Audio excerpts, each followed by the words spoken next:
RTA కార్యాలయాలు అవినీతి అక్రమాలకు అడ్డాలుగా మారుతున్నాయి. వాహన రిజిస్ట్రేషన్లు, నకిలీ ఇన్సూరెన్స్ సర్టిఫికెట్ల ద్వారా అక్రమార్కులు లక్షల రూపాయలు ఆర్జిస్తూ ప్రభుత్వ ఖజానాకు గండి కొడుతున్నారు. ముఠాగా ఏర్పడి అక్రమాలకు తెరలేపారు. బోగస్ వాహన రిజిస్ట్రేషన్లు, ఇన్సూరెన్స్ సర్టిఫికెట్ల తయారీనే వృత్తిగా ఎంచుకొని భారీగా సొమ్ము ఆర్జించారు. చాకచక్యంగా వలపన్నిన పోలీసులు 2 ముఠాలకు సంబంధించిన కేటుగాళ్లను అరెస్టు చేశారు.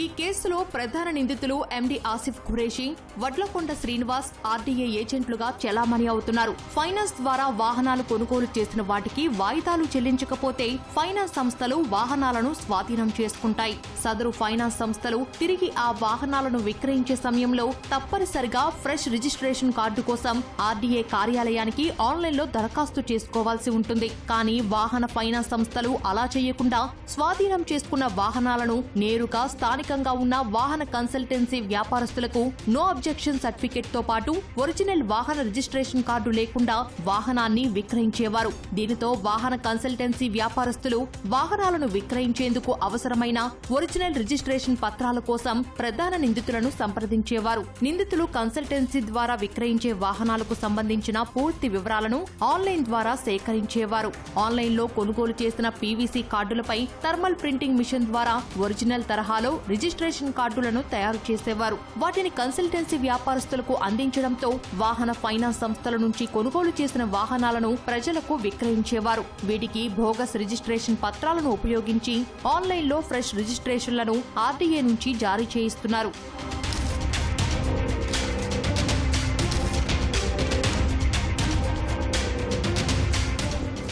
మరో కేసులో ఆర్డీఏ బ్రోకర్లుగా పనిచేస్తూ ఫిట్నెస్ సర్టిఫికెట్ జారీ చేస్తూ పోలీసులకు చిక్కారు. రెన్యువల్ అవసరమున్న వాహనాలకు ఓనర్షిప్ ట్రాన్స్ఫర్ సమయంలో ఆర్డీఏ నిబంధనల ప్రకారం వాహన బీమా పత్రాలు తప్పనిసరిగా అవసరం. దానిని ఆసరాగా చేసుకుని అవసరమైన బీమా పత్రాల కోసం ఈ ముఠా సభ్యులు ముందుగా ఒక ఒరిజినల్ బీమా పాలసీని తీసుకుని పాలసీపై ఉన్న వివరాలను మార్చి వాటి స్థానంలో వారికి కావాల్సిన వాహన వివరాలు, కావాల్సిన పాలసీ గడువు తేదీలతో కూడిన బోగస్ వాహన పాలసీలను రూపొందించేవారు.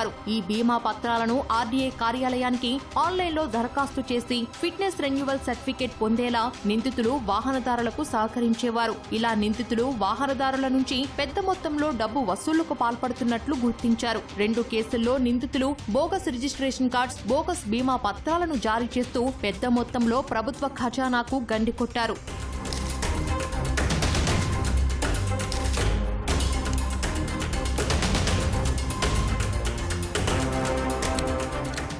దీనిలో పార్టిసిపేట్ చేసిన అందరూ కూడా ఆర్టీఏ ఏజెంట్స్ ఉన్నారు. వీళ్ళు లోకల్ స్లాట్ బుకింగ్ వీటి ద్వారా వాళ్ళకి లోకల్ ఆర్టీఏ ఆఫీస్లో వాళ్ళకి యాక్సెసిబిలిటీ ఉంటుంది కాబట్టి వీళ్ళే ఇది ట్రాన్స్పోర్ట్ సంబంధించినటువంటి వెబ్సైట్లలోకి వీళ్ళే ఇంటర్ఫియర్ అయ్యి వీళ్ళకి ఫేక్ ఆర్సీలు అంటే finance companies for example Sriramu, Muthoot ఇట్లాంటి వాళ్ళు ఇస్తారు కదా, బజాజ్ కావచ్చు, ఏవైనా సరే అక్కడ యాక్షన్లో కొన్నటువంటి కన్జ్యూమర్స్ ఎవరైతే ఉంటారో వాళ్ళు ఇన్సూరెన్స్ కట్టలేనప్పుడు, అమౌంట్ ఈఎంఐలు కట్టలేనప్పుడు వీళ్ళు బండ్లు మళ్ళీ వీళ్ళు స్వాధీనం చేసుకొని అమ్మటం జరుగుతుంది.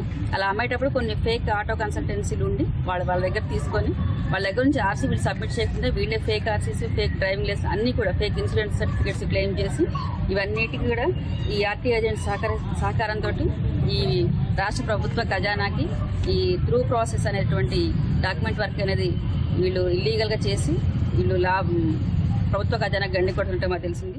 2 కేసులను సంబంధించి మొత్తం 15 మంది నిందితులను పోలీసులు అరెస్టు చేశారు.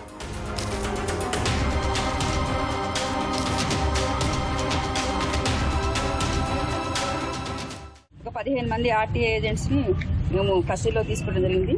ఇంకొక 5 పరారీలో ఉన్నారు. వాళ్ళని కూడా తొందరలో పట్టుకుంటాము. వీళ్ళల్లో ముఖ్యంగా ఆసిఫ్ ఖురేషి, యాకూబ్, హన్మకొండ, అలానే శ్రీనివాస్ అని చెప్పేసి వీళ్ళిద్దరు కూడా లోకల్ వాళ్ళు.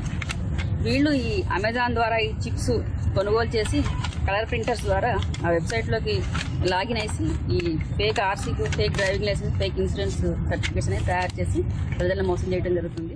అక్రమాలకు పాల్పడిన ముఠాతో పాటుగా ఆర్డీఏ విభాగానికి సంబంధించి ఎవరైనా ఉద్యోగులు నిందితులకు సహకరించారా అనే కోణంలోనూ పోలీసులు విచారిస్తున్నారు. అసలు సూత్రధారులెవరో త్వరలోనే కనిపెడతామని వెల్లడించారు.